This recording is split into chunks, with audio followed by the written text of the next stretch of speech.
Hey guys, welcome to a kit review, my first one. Unfortunately, this is a kit that I've already built, but I was planning on doing some retrospective kit reviews just to give you my thoughts on how the kit built up.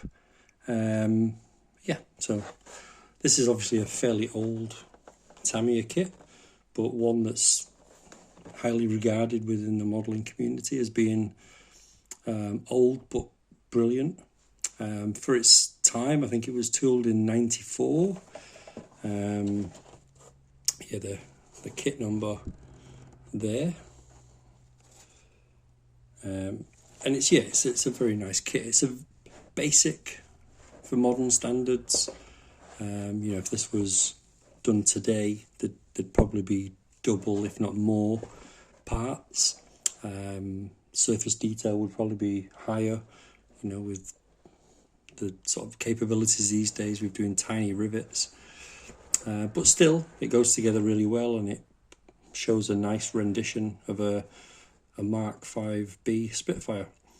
As I said, the kit's been made, so this is what's left. There's a few bits and bobs in here for doing different variants, obviously, depending on which version you would like to do.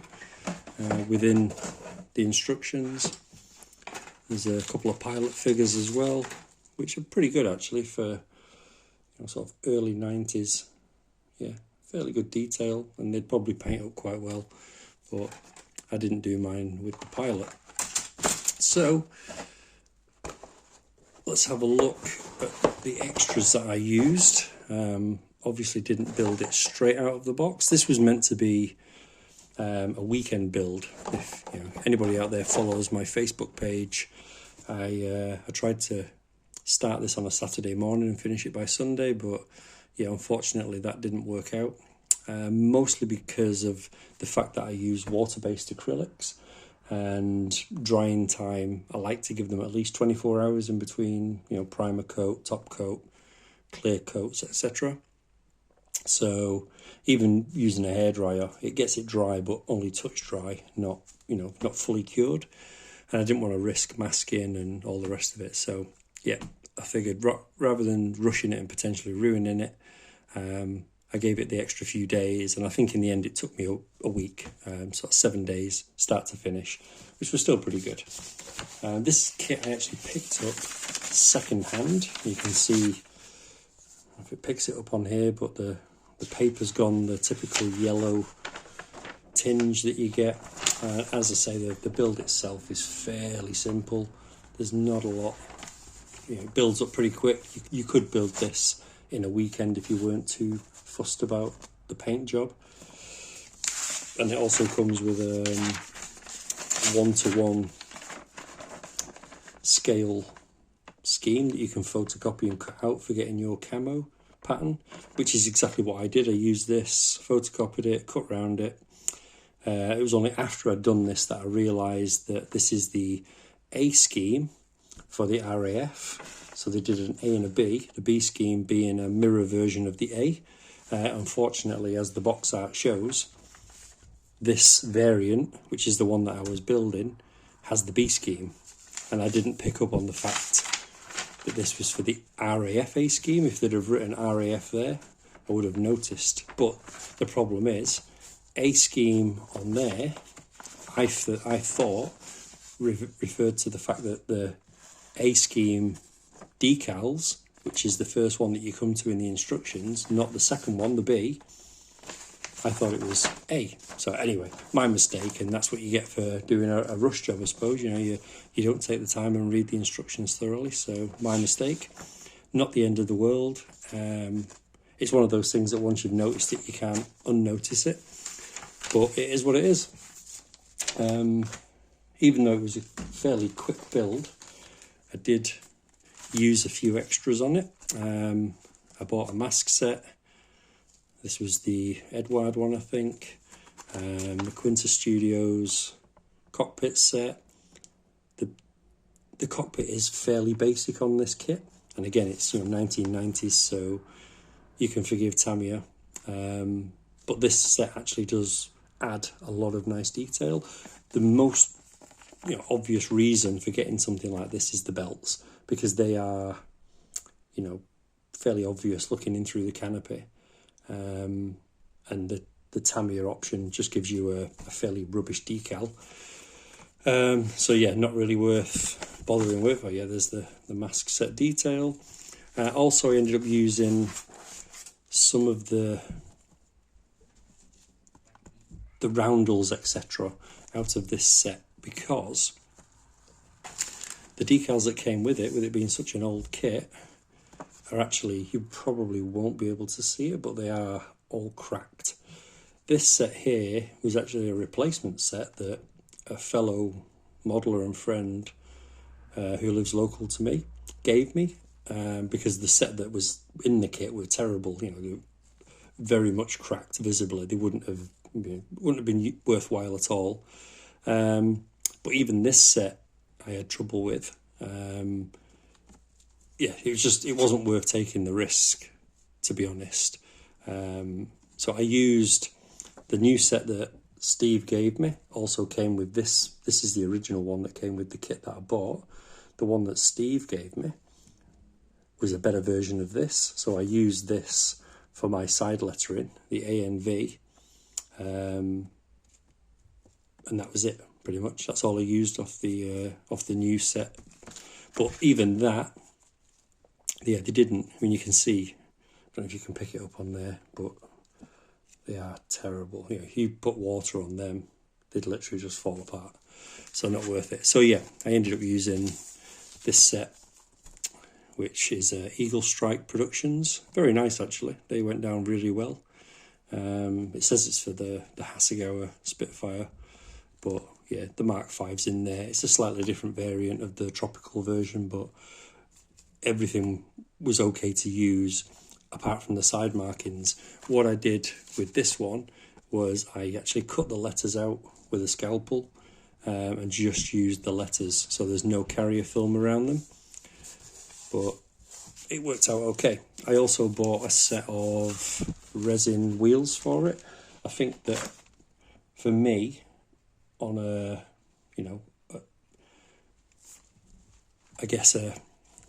World War II plane, there's a few things that are very noticeable if you don't upgrade them. Wheels are one of them. Interiors are the same. If you don't put fairly nice cockpit setup in there, because it's usually fairly obvious. Sometimes gun barrels, depending on how obvious they are. The props. Sometimes some are better than others, I guess. But yeah, with this one, I figured the wheels that came with the kit were fairly basic, and they weren't weight on wheels, which is what I wanted. I also got the resin exhaust as well, because again, they can look a little bit crappy from manufacturers, especially the older kits. They sometimes have big seam lines running down the middle that need cleaning up, and the detail's never quite as good. So yeah, the kit built up really nicely, actually. I don't think there was any need for filler anywhere on this kit. Typical Tamiya. All the components fit together perfectly, as you would expect, even from an early 90s kit. Back in the day, I probably stopped building models in the 90s, and Tamiya was probably one of the manufacturers that I mainly used. And yeah, I remember back then even, hacking away at it with, not a very sharp knife and a pair of probably mechanics side cutters for clipping the parts off, brush painting everything. Yeah, they still fall together. They're very forgiving. This was painted pretty much 100% using Vallejo acrylics. All of the weathering was done using water-based as well. So the chipping, etc., is all done by brush. It's very fine. Smoke stains, etc., were done with the airbrush. Washes and stuff like that. I think I might... I used the Flory washes for the main panel lines. And the Flory washes are actually quite good. I think I talked about this on my Facebook page. when the GR7 Harrier that I built, and that was, I sort of made a point with that kit of seeing if I could do the whole thing start to finish, not using any chemical-based paints and washes, so no enamels, no lacquer-based, just all 100% water-based acrylics.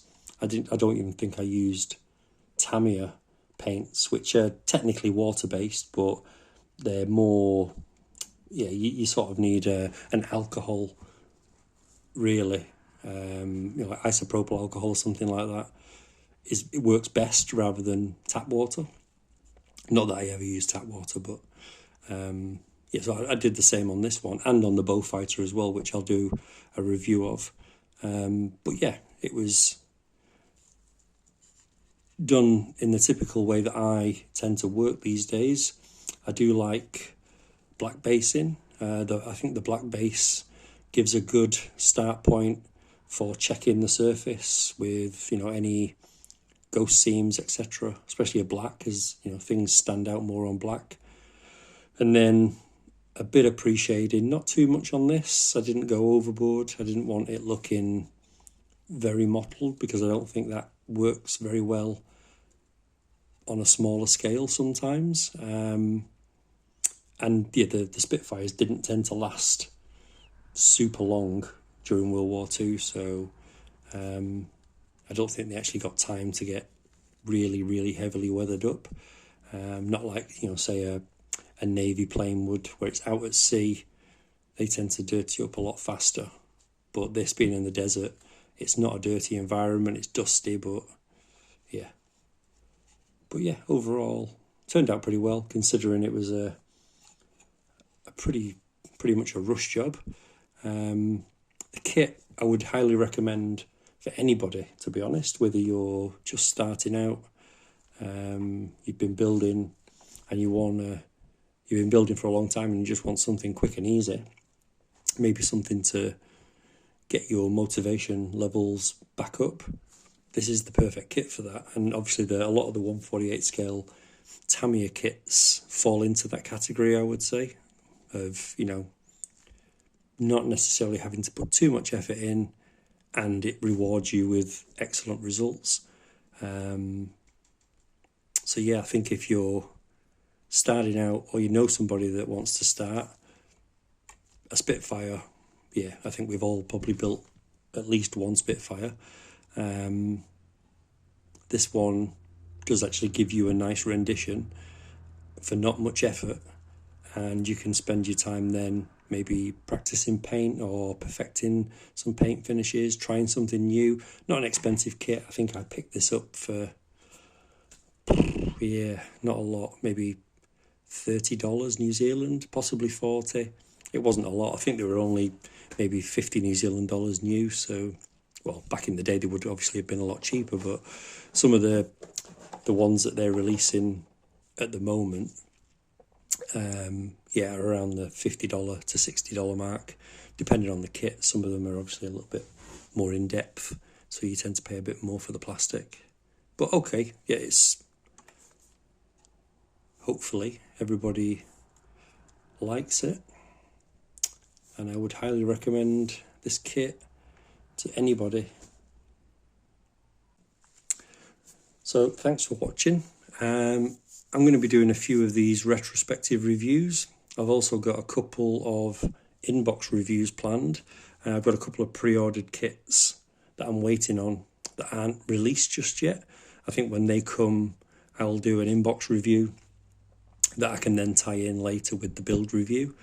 The retrospective reviews really were just to, you know, show people the finished model in the video rather than photos.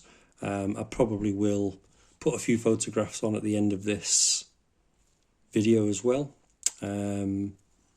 just to show, you know, the glamour shots, shall we say. I can't honestly, you know, it's hard to show on the video exactly, you know, maybe I can zoom in a little bit to show some of the detail, but it's quite hard to get in with the lighting. I mean, that Quinta set does look very nice inside.